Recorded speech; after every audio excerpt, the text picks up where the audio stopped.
Everyone, welcome to my YouTube channel English literature zone. आज के video में हम लोग वेटिंग फॉर द महात्मा, जो कि आर के नारायण का काफ़ी फेमस वर्क है, उसके बारे में पढ़ेंगे। तो वीडियो शुरू करते हैं। वीडियो जो है काफ़ी इजी लैंग्वेज में होगा। वीडियो के थ्रू अगर आपका हेल्प होता है, वीडियो आपके सिलेबस का है, तो प्लीज़ आप लोग वीडियो को लाइक करना, चैनल को सब्सक्राइब करना और कमेंट करके बताना वीडियो आपको कैसा लगा। तो वीडियो शुरू करते हैं। So far as the waiting for the Mahatma concern, जहाँ तक वेटिंग फॉर महात्मा का संबंध है, it is one of the most eminent novel written by R K Narayan. R K Narayan के द्वारा लिखा हुआ one of the most eminent यानी प्रमुख और प्रसिद्ध नॉवेल है waiting for Mahatma. Who is popularly known है, जो कि प्रमुख मेनली जाने जाते हैं as a great Indian novelist, महान इंडियन नॉवलिस्ट, उपन्यासकार के रूप में, शॉर्ट स्टोरी राइटर के रूप में in the modern history of Indian English literature. It means आधुनिक इतिहास, इंडियन इंग्लिश लिटरेचर के आधुनिक इतिहास के महान उपन्यासकार और शॉर्ट स्टोरी राइटर के रूप में आर के नारायण जाने जाते हैं। Waiting for Mahatma was written in 1955। Waiting for Mahatma को 1955 में लिखा गया। The novel covered the life in pre independence India. Novel जो है pre independence India, it mean स्वतंत्रता से पहले के लाइफ को कवर करता है, लाइफ के बारे में बताता है इंडिया के। एंड द फ्रीडम स्ट्रगल, और मतलब आज़ादी के स्ट्रगल, इट मीन संघर्ष को दिखाता है इन द 90s के टाइम। ठीक है।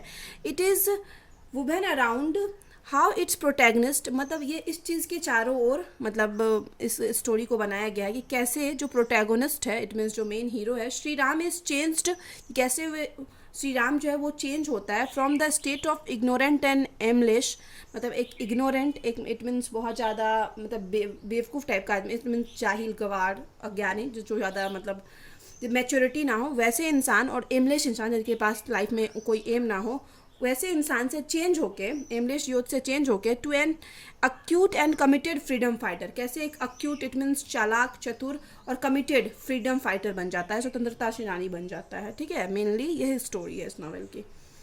The story mostly takes place in Malgudi. Story जो मेनली जो है दिखाया गया है कि स्टोरी में मालगुडी नाम का जगह है, फिक्शनल टाउन है, उसका सीन्स दिखाया गया है। R K Narayan famous fictional village, R K Narayana का फेमस फिक्शनल विलेज, काल्पनिक गांव है।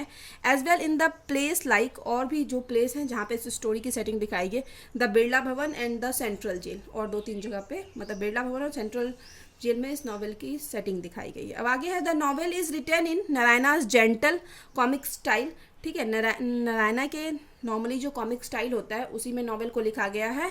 और अगर मतलब इसमें ऐसे तो मेनली यहाँ पे दिखाया गया कि नॉवेल की सेटिंग 3 जगह पे रखी गई है, मालगुडी में और बिरला हाउस में, इट मीन्स बिरला भवन में और सेंट्रल जेल में। लेकिन अगर आपसे कभी पूछा गया है ऑब्जेक्टिव में कि कहाँ पे सेटिंग रखी गई है नॉवेल की, तो ये आप फिक्शनल टाउन मालगुडी को ही टिक करोगे।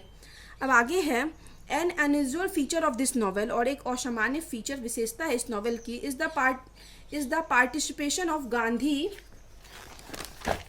जी एज ए कैरेक्टर। इस नॉवेल की एक ये असामान्य विशेषता है कि इसमें गांधी जी को एक कैरेक्टर के रूप में इंट्रोड्यूस करवाया गया है। The political struggle serves as background of Shri Ram and Bharati and conventional romance. मैंने पॉलिटिकल स्ट्रगल, इट मीन्स उस समय के राजनीतिक स्ट्रगल को एक मतलब बैकग्राउंड, पृष्ठभूमि के रूप में दिखाया गया है श्री राम और भारती के अनकन्वेंशनल रोमांस का, इट मीन्स अपरंपरागत रोमांस का एक बैकग्राउंड के रूप में दिखाया गया है। अब आगे है, the author of this novel, इस नॉवेल के जो ऑथर है R K Narayan, is also the winner of Sahitya Akademi award, वो साहित्य अकेडमी अवार्ड के विनर भी हैं, and Padma Bhushan award.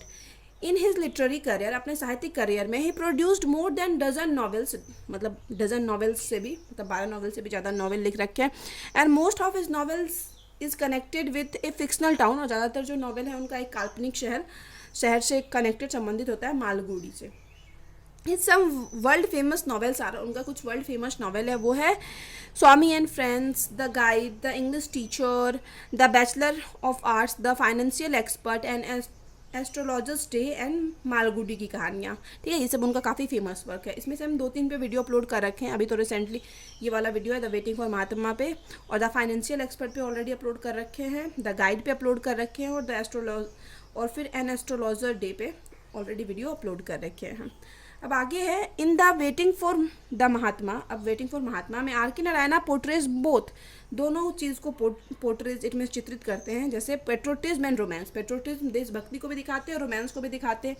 Feeling and emotion, feeling को भी दिखाते हैं, इमोशन को भी दिखाते हैं। Devotion for beloved, beloved it means अपने प्यार के लिए समर्पण, एंड डिवोशन फॉर नेशन, और अपने नेशन के लिए समर्पण, इट मीन्स राष्ट्र के लिए समर्पण, ये भी दिखाते हैं। The story begins with Shri Ram, जो स्टोरी शुरू होती है वो श्री राम से होती है। लैड ऑफ 20 ईयर्स ओल्ड, एक 20 साल का मतलब लैड रहता है, इट मीन्स जवान लड़का रहता है। Lives with his grandmother, जो कि अपनी ग्रैंड मदर के साथ रहता है, इट मीन्स दादी के साथ। Shri Ram often goes to the tea shop of Kani, Shri Ram क्या करता है ना, ज़्यादातर कानी नाम के एक मतलब आदमी है, उसके टी शॉप पे जाता है with a view to watching the beautiful portraits of European lady. और क्यों जाता है, क्योंकि उसको मतलब यूरोपियन लेडी का ब्यूटीफुल सुंदर पिक्चर देखना होता है, ठीक है। Which are hanging against the wall of the shop of Kani, जो कि कानी जो चाय वाला था उसके वॉल पे लटका हुआ था यूरोपियन लेडी का पिक्चर, तो वही चीज़ देखने के लिए श्री राम मोस्टली कानी के शॉप पे जाता था। लाइक श्री राम की तरह ही लॉट्स ऑफ पीपुल कम, ढेर सारे लोग आते थे to that shop to watch the naked picture of European lady, मतलब उस शॉप पे और भी ढेर सारे लोग बस इसी वजह से आते हैं कि वो वहाँ पे नेक्ड पिक्चर देख सके यूरोपियन लेडी का। एंड कानी is very pleased with having the customer, और इस वजह से कानी भी बहुत खुश हो जाता था कि इसी बहाने कानी को कस्टमर मिल जाते हैं। Once a beautiful girl named Bharati, एक बार एक सुंदर लड़की जो भारती है, कम्स टू कलेक्ट मनी, वो पैसा कलेक्ट करने आती है, because she was going to arrange the programme of Gandhi ji, क्योंकि वो गांधी जी का प्रोग्राम अरेंज करने वाली थी, तो इस वजह से वो पैसा कलेक्ट कर रही थी, जमा कर रही थी। देन तभी Shri Ram came into contact with Bharati, तभी श्री राम कॉन्टैक्ट में आए भारती के, and fell in to love at first sight, और फर्स्ट टाइम ही उनको देखने के बाद, भारती को देखने के बाद श्री राम को भारती से प्यार हो जाता है। Shri Ram appreciated Bharati and wants to get marry her, Shri Ram Bharati को अप्रिशिएट करता है कि हाँ तुम बहुत अच्छा काम कर रही हो, और उसे शादी भी करा जाता है। Shri Ram comes into contact with Gandhi, Shri Ram Gandhi ji के कॉन्टैक्ट में आते हैं थ्रू भारती के जरिए ही। Shri Ram left his grandmother house, Shri Ram अपने दादी के घर को छोड़ देता है, and went to became a non violent soldier of Gandhi ji, और चला जाता है non violent soldier, it means अहिंसा प्रेमी सैनिक बनने के लिए, जिसको कि हिंसा ना पसंद हो, अहिंसा, उस पद पे चला जाता है गांधी जी के लिए साथ। His aim was to remain with Bharati, लेकिन ये सब वो इसलिए करता है क्योंकि वो भारती के साथ रहना चाहता है, ठीक है। इट नॉट मीन्स कि वो कंट्री अपने देश को बचाना चाहता है, देश की सेवा करना चाहता है, वो भारती के साथ रहना चाहता है, इसलिए वो गांधी जी के पास जाता है, क्योंकि मोस्टली टाइम भारती जो है गांधी जी के साथ स्पेंड करती है। Gandhi ji welcome Shri Ram and told him, Gandhi ji के पास जब श्री राम जाता है तो गांधी जी तो उसका स्वागत करते हैं और उसको कहते हैं, before you aspire to drive the British from this country, मतलब इस कंट्री से ब्रिटिश को निकालने से पहले, मतलब अगर तुम ऐसा ख्वाहिश मतलब ब्रिटिश को निकालने की ख्वाहिश रखते हो तो इससे पहले you must drive every wastage of violence from your system, तो तुमको सबसे पहले अपने अंदर से जितना भी वायलेंस है, मतलब हिंसा भरा हुआ है, वो चीज़ निकालना होगा, ठीक है। You must train yourself to become a 100% ahimsa soldier, और तुमको मतलब 100% खुद को अहिंसा प्रेमी बनाना होगा, अहिंसा सोल्जर बनाना होगा, ठीक है। फिर आगे है, Gandhi ji could easily understand, Gandhi ji मतलब आसानी से समझ चुके थे what type of a man Shri Ram was, कि श्री राम किस तरह का आदमी है। So he advised him to leave his materialistic life, इसलिए गांधी जी उसको एडवाइस करते हैं जो मटेरियलिस्टिक लाइफ स्पेंड कर रहे हो, इट मीन्स पैसा खर्च करना, यूरोपियन लेडी को देखने के लिए कानी की शॉप पे जाना, और तो ये सब जो कर रहे हो तुम, उसको छोड़ के, मटेरियलिस्टिक लाइफ को छोड़ के एक्सेप्ट ए स्पिरिचुअल लाइफ, एक आध्यात्मिक लाइफ को एक्सेप्ट करो। ड्यूरिंग क्विट इंडिया मूवमेंट, अब मतलब quit India it means Bharat छोड़ो आंदोलन के दौरान, भारती अलॉन्ग विद गांधी जी, भारती और उनके साथ Gandhi ji goes to jail, ये लोग जेल चले जाते हैं। While Shri Ram kept himself out of it, और जबकि श्री राम जो है खुद को इन सब चीज़ से दूर रखता है। One Shri Ram meets with Jagdish, अब एक बार श्री राम जगदीश से मिलता है, who was a follower of Subhash Chandra Bose, जो कि सुभाष चंद्र बोस का फॉलोअर रहता है, ठीक है। Shri Ram became a violent soldier, अब सुभाष चंद्र बोस तो मतलब अहिंसा से कोई भी काम नहीं करते थे, वो नॉर्मली नहीं मानते थे कि हाँ प्रेम से चलना चाहिए, तो वैसा नहीं मानते थे। तो ये क्या कहता है, अब जब जगदीश से मिला है तो श्री राम बिकेम ये वायलेंट हिंसक सोल्जर बन जाता है फ्रीडम का, ठीक है। Shri Ram did many destructive works, अब श्री राम बहुत सारा डिस्ट्रक्टिव इट मीन्स विनाशकारी काम करता है, जिसमें हिंसा हो वैसा काम करता है। On the request of Jagdish, Jagdish के कहने पे, ही फेल्ट दैट, वो उसको ऐसा लगता है कि Mahatma Gandhi non violence weapon, कि महात्मा गांधी का जो अहिंसा का जो शस्त्र है, अस्त्र है, वह सुपीरियर, वो ज़्यादा अच्छा है, ज़्यादा बेटर है टू द वायलेंट वेपन, इस हिंसक वेपन से, इट मीन जो सुभाष चंद्र का जो वायलेंट वेपन था उससे ज़्यादा बेटर, उस मतलब ऐसा लगता है श्री राम को उस टाइम कि ज़्यादा बेटर है ये नॉन वायलेंस वाला महात्मा गांधी का weapon. He was also arrested by British government, उसको भी अरेस्ट किया जाता है ब्रिटिश गवर्नमेंट के द्वारा।